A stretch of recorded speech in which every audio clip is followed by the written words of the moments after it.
Good morning, I'm Deanne Hernandez. I'm your Thursday host for the new business portal, your gateway to business trends and opportunities. This morning, I am in Filipiniana because this is the program called Pinoy Matters. And with me today is a lady and gentleman who are career officers in our Department of Trade and Industry, specifically the Intellectual Property Office. So I'd like to welcome to the program Director Carmen Peralta over here and Director Ray he's the Director of Patents, all right? So we will have a very interesting coverage of why is it so important to understand the intellectual property code or law. So, Carmen, would you like to greet our viewers out there? Thank you, Dean. Good morning to everybody who are watching the GNN Business Portal segment on Pinoy Matters. We're very happy that you invited us here because what we will talk about this morning will be very relevant to our creative Filipinos and business enterprises. So I hope that this 1-hour segment will enable us to tickle the interest of Filipinos on intellectual property rights. Yeah, and Director Ray, would you like to greet your audience on patents? We will talk about patents. Hindi ito yung patent shoes. Ibang klase yung patents. Thank you, Dean, and good morning to our viewers here at GNN. And it's really an honor to be invited here at the studio of GNN to be able to discuss about intellectual property rights.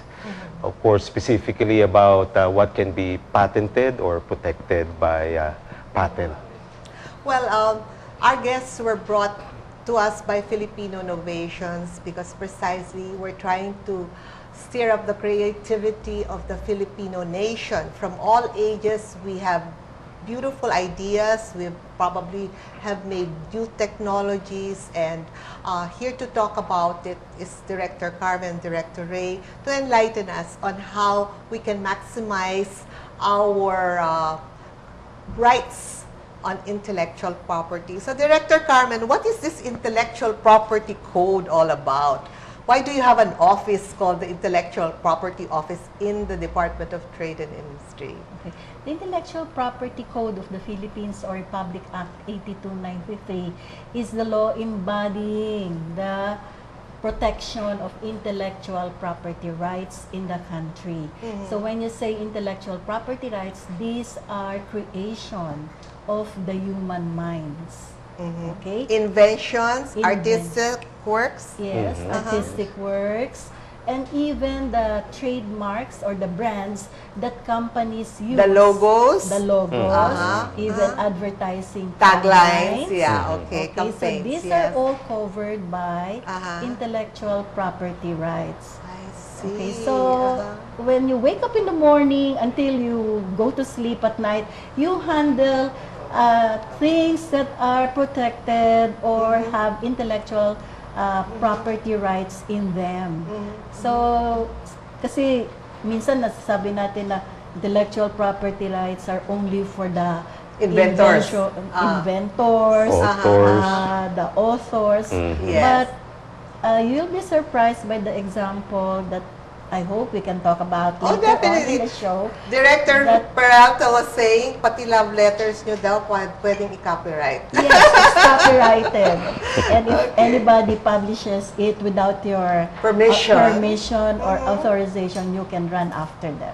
And file a suit. And file a suit. Okay, let's, we have these two wonderful guests with us. So let's maximize our time with them. So we will have Copyright and Patents 101. Carmen, what is a copyright? And then Ray, what is a patent? And let's try to make our audience understand what is the difference between the two. Okay. When you talk of copyright, it is in the realm of literary and artistic works. So that means that anything in publication, even if it's fiction, scientific or technical journals, these are covered by copyrights. And also paintings. Paintings, Musical composition. Yes, Okay. definitely, and sculpture, drawings of architecture, poetry, yes, Okay. and love letters. Yan ang masarap. So, kayong mga magagaling magsulat ng love letter, pakipunta na lang sa Intellectual Property Office kasi yun na nga, I think that will protect the beautiful prose and poetry that you, and it will be your own. The beauty, Dean, about copyright is there is no registration requirement. Meaning that at the moment of creation, you already acquire all the attendant rights to your copyrighted works. Meaning that you have moral and economic rights, no? So if you compose a song, you're entitled to a package of economic rights. So you, Please explain. That's okay. kind of new to me. economic rights means that you have the right to earn from your creation. Okay. And these rights are exclusive. Ibig sabihin, ikaw lang ang makakapag-enjoy nun unless you assign or authorize somebody to publish it, for example, or record it for you. I see. So, for songs, no? Yes. So, ang mga economic rights niyan is the right to reproduce, Okay. yung mga mechanical recordings, recordings, and allow it to be used abroad. publishing okay. in the book industry, or performance, even performance. Like for example, I'm a singer and I'd like to use a work of Nonoy Tan in one of my concerts. I will have to ask permission from Nonoy Tan. I cannot just sing songs Okay. as long as the concert is for a commercial purpose. I see. So, pagkikita na ako sa trabaho ng isa, hindi na pwede yon. I see. Okay? So, yan yung Very mga interesting. public performance, public display, and even the abridgment of my work, kailangan humingi ng permiso.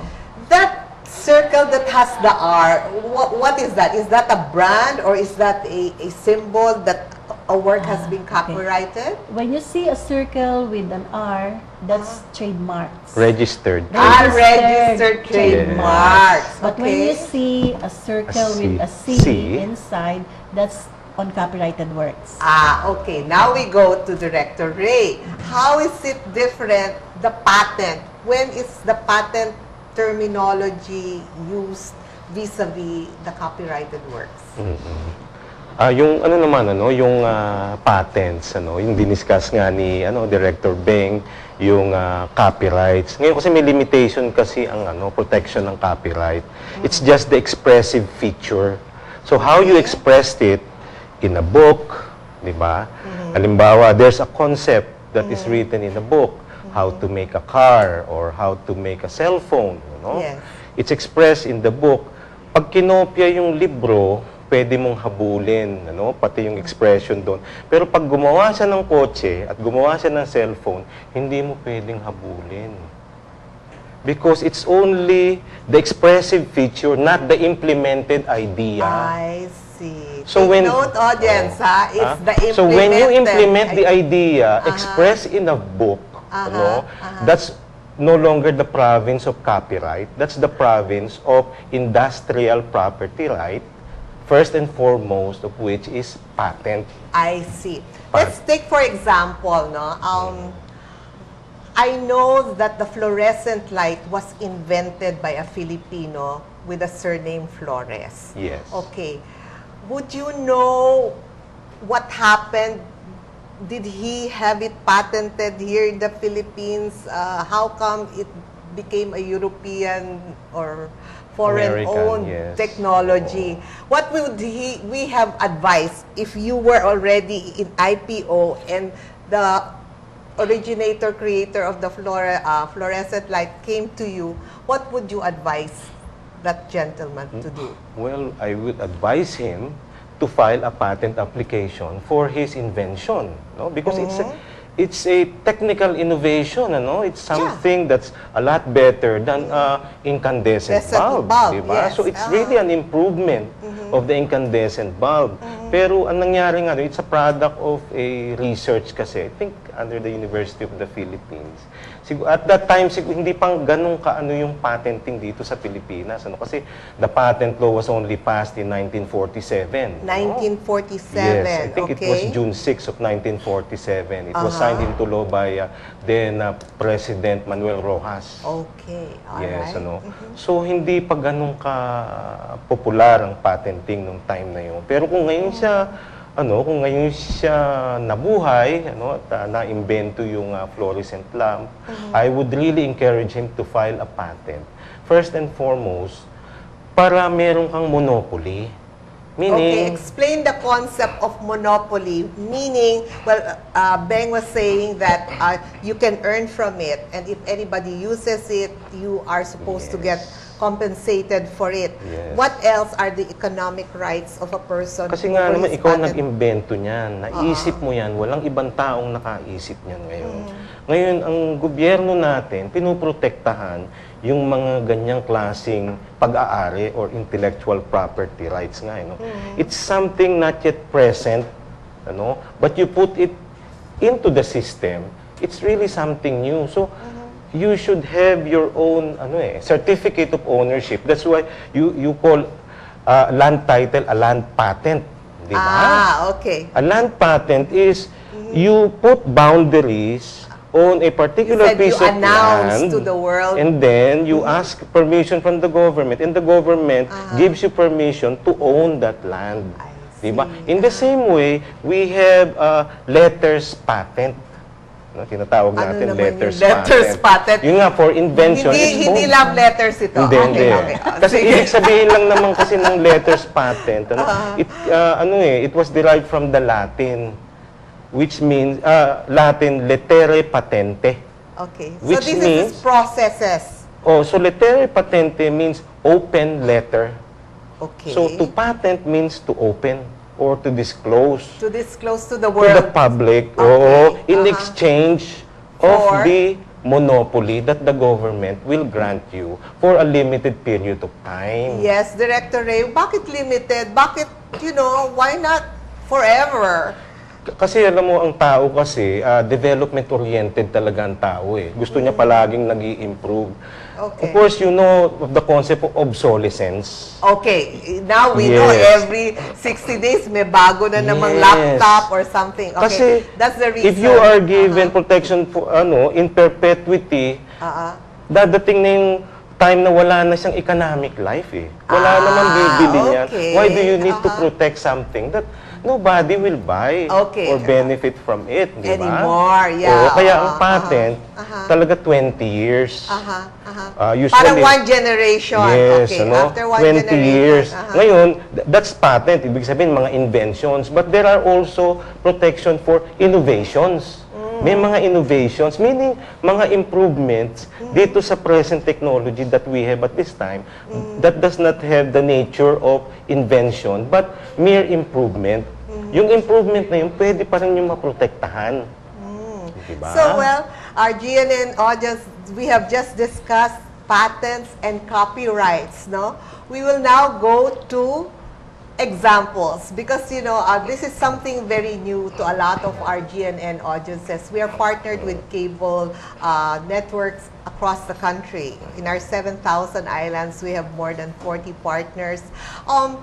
Let's go back to Beng. Beng, sa copyrights ng literary and artistic works, can you give us examples of people or actual things, most recent? Let's bring it to the most recent na nagpapa-copyright sa Intellectual Property Office Pero of TTI. meron akong paboritong copyright sige, yung paborito holder. mo. Yun muna. Yun muna. Okay. Si Jose Rizal. Okay. Our national hero. So, he wrote publications, No Limit Angere, and El Filibusterismo. Okay. Plus the Mi Ultimo Adios. I remember din when I was in elementary, we have to memorize the poem. Otherwise, we won't graduate from grade 6. Ganon. So, okay, Meron na so bang these patent noon? Copyright. Copyright. Oo. Meron na? During the Spanish 1898? time. Oo, Oh, hindi. 1800. Si Victor Hugo No, ang nagpasimula. 1888 ang nabasa ko, nag-research ako kagabi. Si Victor Hugo Oo. kasi, yung Les Miserables, doon na nagsimula ang copyright. Yeah, So 1888. 1800s, even patents was in the 1600s So, in who Europe. issued the El Filibusterismo and the Ultimo Adios copyright? Wala nga tayong registration At that time? time. Even now, what Oo. is It's required under voluntary, the law actually. is you deposit a copy to the National Library to complete our historical records. So, most of the works are there in Are National there in the Library. National Library. Nakakatalog ba yon? Oo. And then they issue a certificate of registration stating that you have deposited a copy. So, if I wanted my love letters copyrighted, I have to surrender a set to the National Library? Not necessarily. Then they will know all my, Not my beautiful necessarily. secrets. There are works that are required to be deposited mandatorily, like books, one of them, Books. publications. The But master copy, yeah. The others are on a voluntary basis. You can still have it copyrighted but not necessarily surrender a copy? No, just the, siguro, Xerox copy kung love letter. If you want to divulge your Ayun love na nga life, eh. then, So, unless But you're willing otherwise- to surrender, it cannot be copyrighted. no, it's It's copyrighted. still copyrighted. Kasi Pag inherent sinulat yun mo na yon, may copyright na yon. Matic na yon, automatic. Automatic na yun. Okay. Pag nag-paint ka ng Interesting. visuals, Yes, di may copyright na yon. Okay. What's interesting now is the digital technology, Yes. right? How does information technology advancements affect your office? Has it made life more complicated for the governing body, or it encourages more people to patronize the service that you offer? Our office per se, but I think the copyright owners, because they said that yes, we have good technologies, but it also made copying. Yeah, yun. Downloading Very, of very music, easy, di yes, ba? exactly. Easier because of oo. technology, di ba? So yan okay. naman yung naging downside ng fast technology. Does that mean there are more suits going on right now than before? No naman. Wala naman, because I think most people are aware that these are creations of individuals. So they own the Respect it. exclusive rights. There are violations, but in the Philippines, I think it's mostly in the music and movie. Yes. Like buying pirated tapes, CDs, DVDs. These are violations of copyright because you are infringing on the economic rights of the creator. So, yun. This is what we wanted to emphasize. That's why we are here. Yeah, okay. This is your primarily. copyright patent intellectual property 101, ladies and gentlemen. So listen up, because where do they find you, Beng? Where's the IPO office? The Just in case after this program, they still have questions and want to, call on you personally or via email or what? We're located at the IPO building, 351 Hill Puyat Avenue, Makati City. We're in front of the very tall Petron Plaza. Petron Plaza. And Yes. from Makati Avenue, corner Hill Puyat, you're the fourth building from the fourth from the gasoline From the station. gasoline station. Okay. Yes. And basically, what are the services of your office? And is it nationwide or is it confined? Everybody has to go to Manila to deal with you. As of the moment, the head office is at Hill Puyat.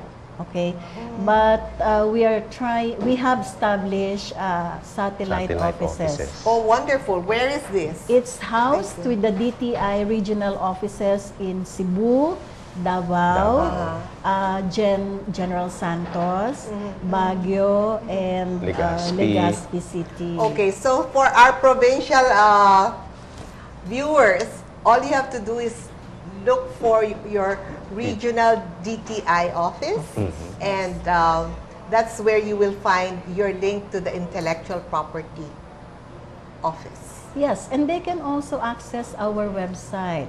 It's www.ipophil.gov.ph. Okay, let's repeat that. IPOphil is one word. Yes. .gov.ph. Okay. At this time, I think we're ready, Beng, to introduce a video to give a concrete example of is this a copyright or a patent? Patent. A patent, a successful patent. Okay, because literary works, paintings, music is easy enough to understand, no? And patenting is a medyo little is slightly bit new. Okay, so let's give them an example, and then we'll go on to our commercial break. Okay. All right. Thank you. Can you introduce the video? Okay, the video proud is one of Dr. Barba. He works at the UP Los Baños. He came up with a spray on mango trees. Remember, and I remember this from my younger days, that we only enjoy mangoes during the month of May. Diba? Pag nakakita na tayo ng mangga, uy, antipolo time. Suman at mangga. Summertime. Okay. But with his invention, we are now enjoying mango year-round. So it enables the trees to flower year-round. No? So yun yung kanyang invention, and it became very successful. Okay, Direk, can we put on the mango spray inventor story so that our audience in GNN Destiny Cable can enjoy what a patent invention looks like in actuality? I am very proud of having invented potassium nitrate for flower induction in mango. The main effect is that you produce more fruits, well beyond the normal fruiting of the mango, and you double the yield or you triple the yield, and you can make it yield at different times of the year. And mangoes were not harmed. I did this invention by just combining this potassium nitrate in water, and I speculated what solution would be. And so the process was very simple. You just get 1 kilo of potassium nitrate, put it in 100 liters of water, you spray it once, and in 1 week, you can see the buds forming, and in 2 weeks, the buds are already formed into flowers. You spray it and it fruits. So very unprecedented. I have not seen any reaction as spectacular as that. If you invent or discover one technology that will impact a part of agriculture, that's all you need for a lifetime of research. I was overjoyed because it's something that farmers can use and any growers can use, that I forgot the patent aspect of it. And then, unfortunately, I read in the paper that somebody invented potassium nitrate for flower induction in mango.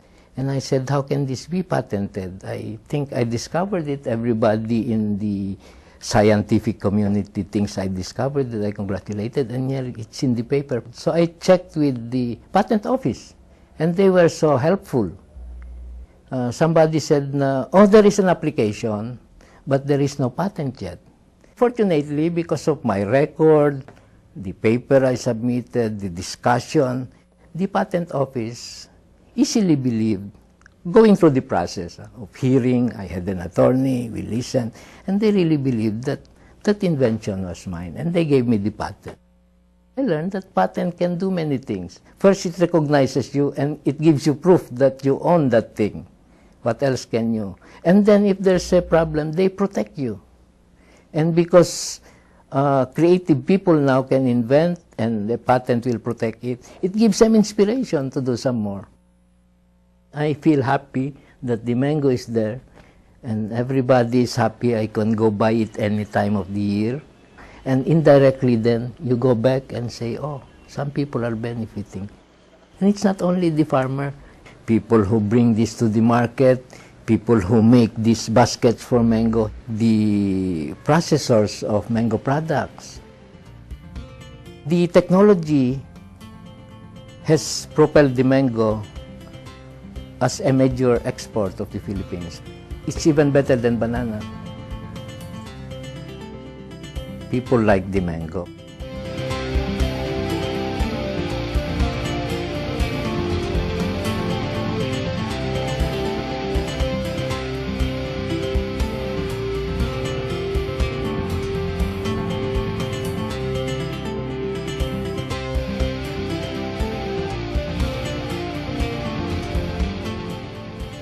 So it has revolutionized the mango here. And every book on mango mentions that the biggest contribution to mango in its development is the single technology of inducing with potassium nitrate. And that gave me the satisfaction, something that I don't think I will get from anything that I'll do. It just so happened, everything came there. The need and the lucky break in inventing something that could not be normally invented. And in fact, the effect is so great that it affects other countries. That is an invention that I am really proud of.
Coral reefs are some of the most beautiful natural areas in the world, full of color, movement, and life.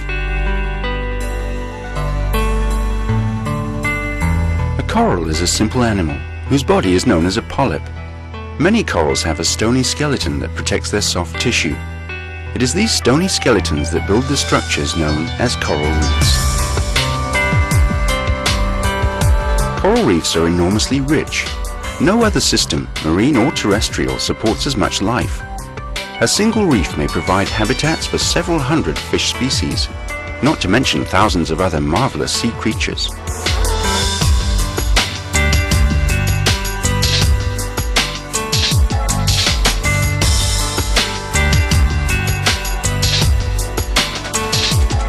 Worldwide, coral reefs cover less than 1% of the sea's surface. However, more than a quarter of the world's fish species are dependent on the reefs. For many fish and other sea creatures, coral reefs provide a nursery. The animals bring their young into the world and find their food there.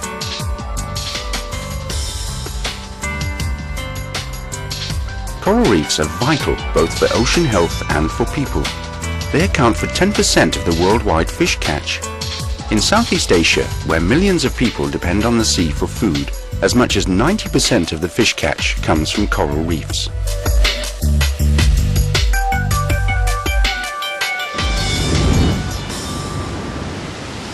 Reefs protect the stability of the coastline against erosion. Every year, more tourists are enjoying the reefs for diving, snorkeling and sport fishing. Recently, scientists have begun to understand how reefs can contribute to medicine. Coral reef organisms are already being used in treatments for diseases like cancer and HIV. All told, coral reefs account for more than $30 billion annually of the world's economies. Coral reefs are fragile ecosystems and are exposed to a myriad of threats. One of the greatest threats is climate change. Coral polyps are highly sensitive to the slightest fluctuations.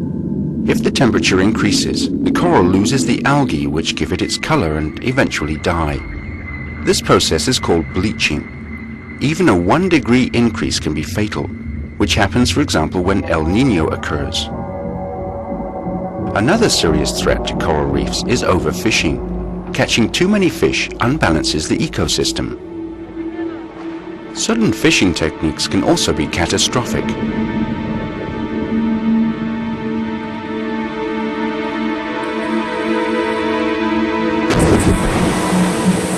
These fishermen in Indonesia use dynamite to catch fish, causing enormous damage to the reefs.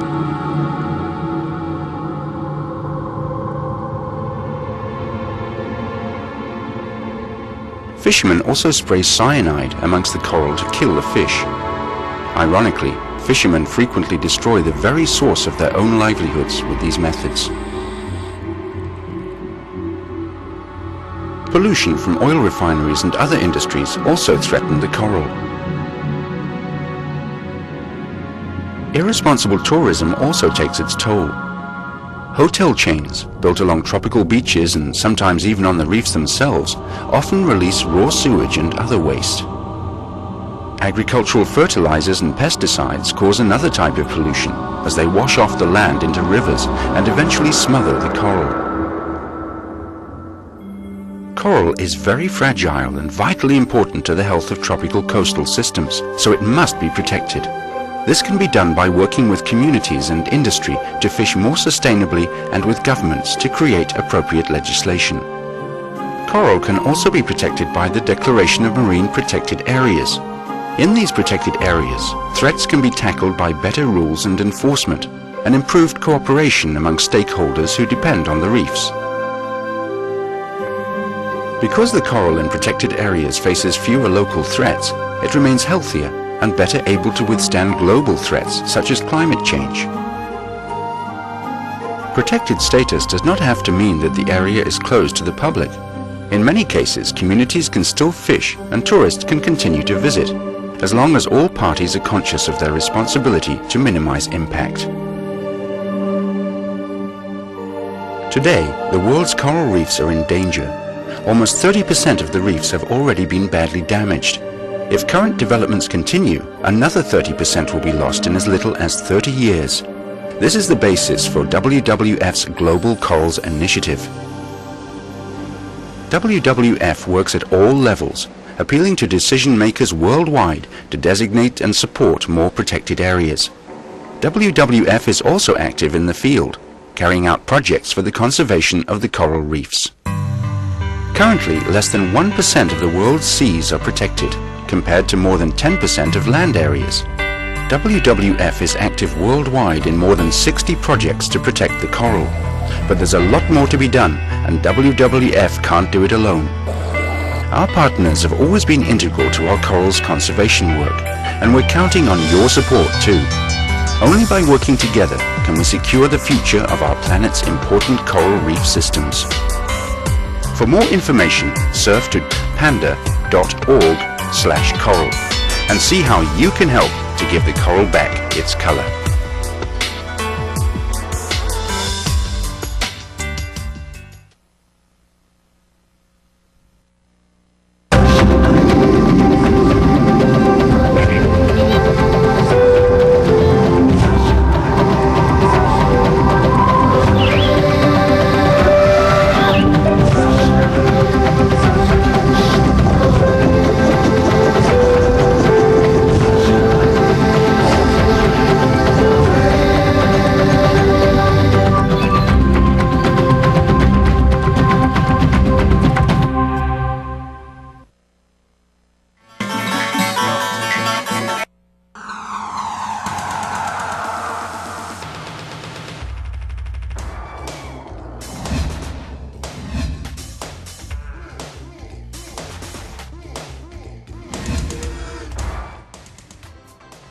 I'm Deanne Hernandez. This is your Pinoy Matters, and we're with our directors from the Intellectual Property Office of the Department of Trade and Industry, Director Beng Peralta and Director Reyes, here with us. So, you have just viewed a video of an example of a patent of a Filipino who did a mango spray that enables the world now to enjoy mangoes all year round, correct?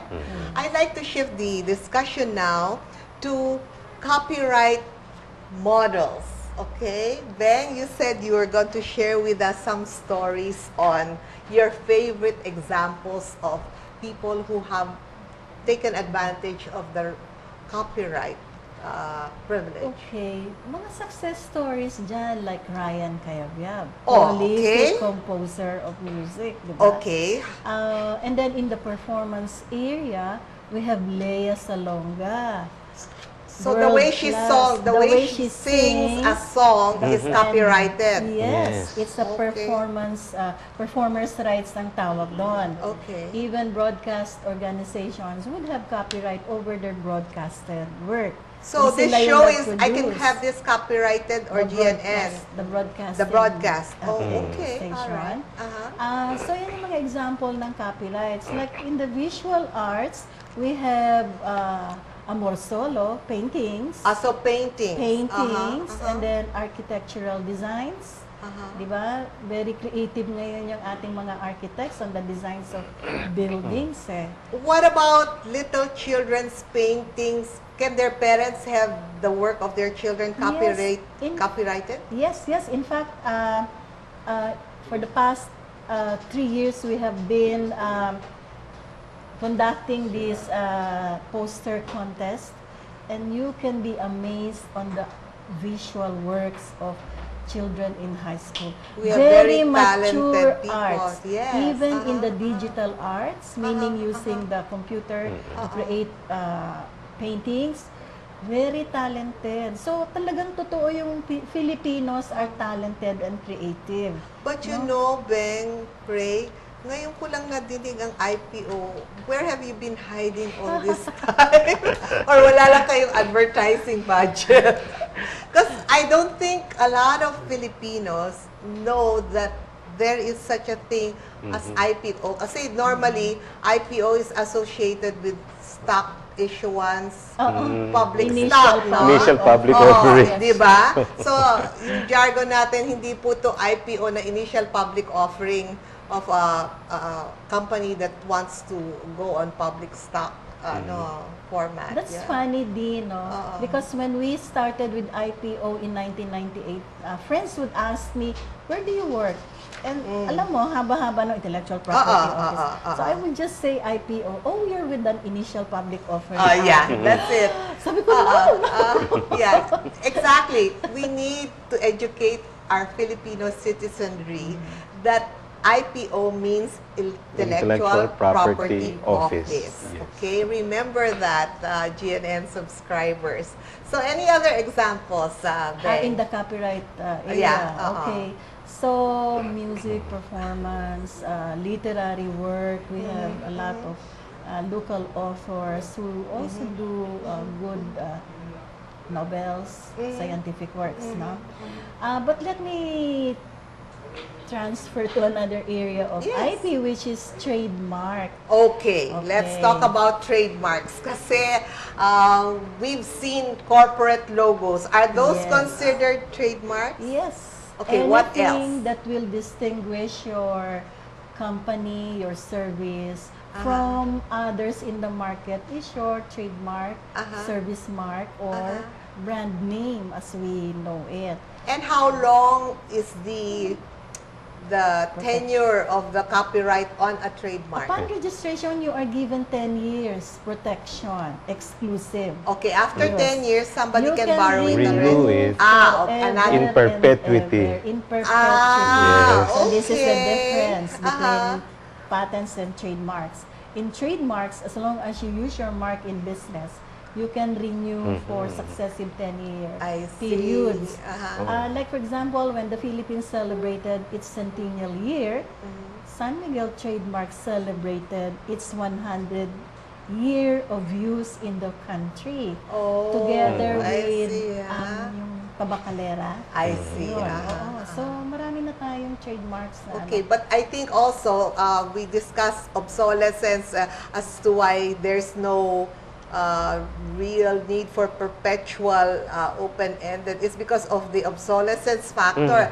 San Miguel has changed their trademark to the four leaves, Yes, di exactly. ba? From the Yes. old parang coat of arms, right? Okay, so very But interesting. maybe not because of obsolescence, but they want to be A in new look. Updated. New look. In New look. step with the Yes. new millennium. Like for Yeah. example, Coca-Cola brand has Yes. been there. Yes, more than 100 years. Acquire kasi goodwills on Goodwill. trademarks, and goodwills equate value.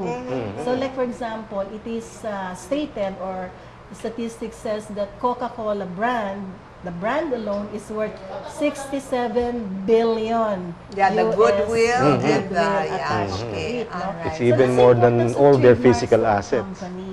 And that's why yung mga copycats would like to copy well-known brands. Kasi may goodwill na nun eh. I In the see. mind of the consumer, if I buy Coca-Cola, I would be assured of quality and the taste that I'd like in a cola. No? So if I buy X brand of soap, I will be assured gusto natin ng pumuti, di ba? Yung mga glue, yung mga glue. whitening, Hindi which na, brand no, would make glue me is look, for my putting skin, things together. my skin look whiter, etc. So your brand distinguishes your product from the others in the market. So that earns you goodwill over the years, and this goodwill is cashable. Like for example, Star Margarine was bought by a big company. They said that when they bought the Star Margarine brand plus Planta, the Planta is already Run obsolete, down and run obsolete, out. no? But The still, name. the name got a Yes. hefty Right. amount. Let me because of ask the you goodwill. both, no? Because I've been nurturing the wellness industry in the country. And one of our dilemmas really, because we have the Hilot. We're trying to promote the Hilot with Dr. Galvestan and Boy Fajardo's group, no? How do we come up with a brand or trademark that is like Ayurveda or TCM, called the Chinese medicine, no? Traditional Chinese medicine. How do we come up with a Filipino country brand or trademark? What would be the process? Okay. One is branding is a whole concept. It's not Okay. just the mark. Okay, it's your- interesting. It's Okay. depicting your company. What is your company? Di ba yung mga corporate values, Yes, etc. So right. that's all incorporated in a brand. Is it a knowledge-driven company? That Yeah, should be reflected values, in okay. the values, no? So when you brand, it should not be descriptive. Like Hilot is descriptive of a kind of massage. Yeah, it's a massage, It's right? a massage, a type of massage. But when you go to our office and have it registered, baka hindi makapasa. Ah, you also have criteria. If it's I see. generic. Oo, kung Oh, generic. If it's generic, where it cannot- can they find the criteria? Oh, they can look at the website. It's and there. meron It's nasa there. Okay. Oh. All right. frequently asked questions. This is the IPOfail.gov.ph. Yes. All right. Oo. Good. Oh, you Remember can- that. You can visit our office. I'm at the second floor, and he's I'm at at the fourth floor. Okay. Yes. All We have right. an open door policy. I Yes. see. So that's interesting because we really want to have a parang good housekeeping brand. Yung seal, ano yon? Is that a trademark, a copyrightable thing, or a brand? Yung good housekeeping seal or made in the Philippines, okay. what's that? If you're using it for a product, we normally call it trademark. Trademark. So it's okay. attached to a product. Uh-huh. When you're providing service, it's called a service mark. Okay. So kung seal yan and you're attaching it to a service that you provide the public, it could be a service mark. And we normally, the classification is a design because it's visible. Yeah, it's At meron visual. kang drawing, di ba? It could be a drawing lang or merong kasamang pangalan. Like I know that Department of Trade and Industry has this program of one town, one product. Yes, Okay? Otto. So, let's say one province wants to made in Iloilo, okay? That is a brand or a product mark. What We would that call be? it a Collective collective mark. mark. Okay, we're learning another one. Okay, service mark, trademark, ngayon, collective Collective mark. Yes. Okay, what is a collective for example, mark? yung Pinya Weavers Yes, sa Aklan. Okay. They've registered an association. They have an association of Pinya Weavers. They've registered a mark which can be used by any member of the association. So What does they it own say, the Pinya? mark, No. Yung Pinya Weaver of A Aklan. Pinya Weaver So when of you see Aklan. that mark on Oo. a piece of, Pinya cloth, Cloth, yeah, you alam know mo there's a that quality. it speaks of qualities, good standards, good So, collective collective mark. mark yan. Collective. But we Remember have that. a lot now because of Otto. Yeah, exactly. Okay. It's a wonderful program. Yeah. Like in Bataan, the local government registered Galing Bataan. Galing Galing Bataan. Bataan. Ano naman ang Hindi ino-offer remember nila?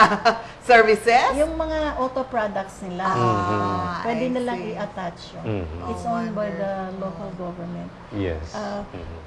Pampanga's Best. Oh, okay. Meron Yes. yan din silang registration. Yeah, because like I'm wearing a Filipina dress not only because it's Pinoy Matters, but I think at this time that we have gone past the recession better than many of the other countries, we should be proud that we are Filipino. Diba? Yes, I think we all have to be proud and recognize that we are very creative and Oh, we are. innovative. So very. Very, but we have to harness this in more Yes. positive ways. That's true. And we have to protect them. Because if there are success stories, there are also what Not I so call successful. horror stories. I'm sure. But no, let's keep it plus positive. Yes. Director Ray, I understand you have a favorite Barbero patent story. Share it with our audience. Look at your camera. Yes, kasi merong kasing nagpa-patent, I think it was in the late 90s, and his name is Rolando de la Cruz. Oh, De La Cruz. De la Cruz, Okay. yes, talagang Pinoy na Pinoy Parang talaga. Juan De La Cruz. Rolando. De la Cruz. Anong ginawa ni Rolando? Yung tawag niya doon, dewart, demole. Dewart. Pantang painless. Painless, dewarting means removing Yes. of the warts and moles. Pag Mga maraming nunal. Maraming Okay. nunal. Ayan, And then, extract ng kasoy yan extract ng kasoy yung ano niya. So, he came up with a formulation and had it patented in the late 90s. Ngayon, he's a multi-millionaire. aba, it's As in at this demand the time. world. No? Yes, The quartz and recurrent, yes, di ba? yes. Yung kinokoterize. Ngayon, oo. meron pang further improvement. Nakapag-file na naman siya ng patent using the same, from kasoy pa rin. Yung basal carcinoma. Treating basal Oh, carcinoma. that's skin cancer? Yes, may clinical test na yan. And nanalo na siya ng mga award internationally, sa Russia, sa Great Britain, Platinum Award, Diamond Award. Can we lahat showcase yun, him? Can you not make mga documentary material to project Siguro, our natin. We will get in touch. That's in our pipeline. Document oo. success stories of Filipino Very inventors. successful siya. How soon will those things be out, Ray? We will, we See, will get. director documentation Yes, yes. and technology transfer. Yes, Diba? oo. What does that mean, technology transfer, Ang Beng? technology transfer is, kasi, one of our advocacies also is when you get patent, it doesn't have to stop there. Exactly, Because a lot right. of It's not those just a people- trophy. Oh, yeah. Parang trophy. Hey, I'm an inventor now because oh. I have a patent certificate. Okay. But that's useless unless It's that used. benefits society. Yeah, the greater If good you of use- all, oo, right? Diba? So, our advocacy is mainstream it to industry and commerce. So, you're So also that's an enabling technology. agency. You will connect the Yes. inventor Yes. to, wonderful. So, ang trust namin ngayon is help creators commercialize or transfer their Really? technology. That's your role as an office? As We a didn't even know that. As a matter of fact, the President has just signed the technology transfer law. Wonderful. Oo, kapipirma lang niya, I think a week or two ago. No? I Pinirmahan see. yung anong yun. Well, we've come to the end of our program. Ray, you first. Ladies last. You're only the male thorn among the roses. Yes. Would you like to share with our GNN audience what are your plans in the immediate future so that they can partake of the good news of what you're doing at the patents of IPO? Well, we are really very active in promoting the patent system together with the rest of the IP rights that are available for the benefit of our countrymen.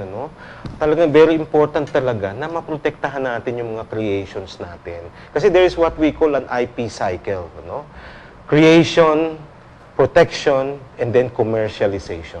Ayun. Huwag tayong mag-create tapos mag-commercialize kagad. Pag ginawa natin yun, maraming gagaya sa atin. Gagaya. We cannot prevent them from copying us. But if That's you true. create, you protect, and then you commercialize, then you are given this monopoly by And your the, family is benefited because your Yes, children and exactly. grandchildren continue to reap the rights. Oo, Oh, tama. okay. Kaya I would really encourage everyone, for industrial design and utility model, mga innovations, in 3 months, you have your, 3 to 6 months, you have your registration.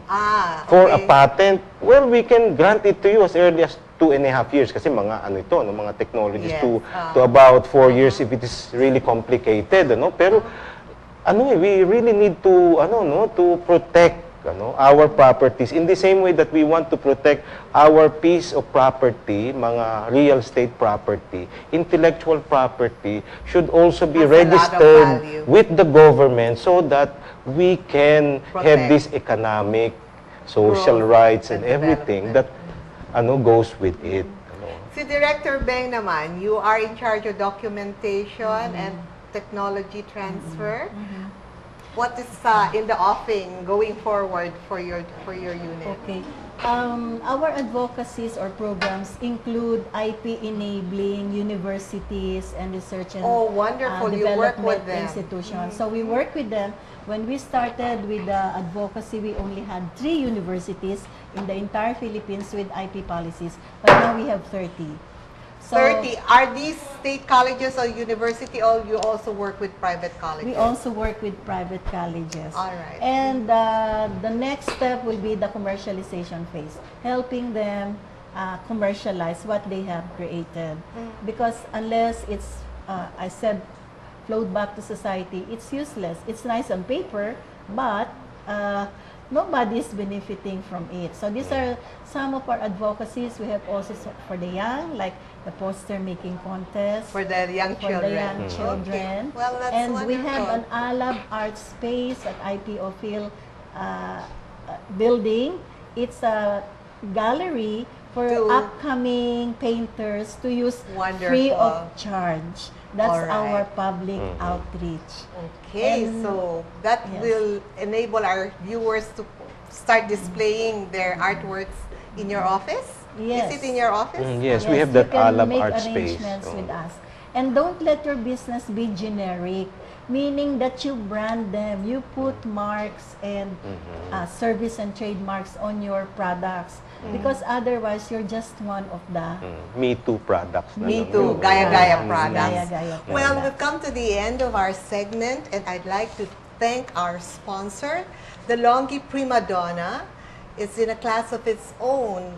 Now, what is it? It's a true top-of-the-line espresso machine designed to deliver the perfect frothy cappuccino for the coffee drinkers out there, the exact blend of milk and espresso for a latte and quintessential latte macchiato, very Italian.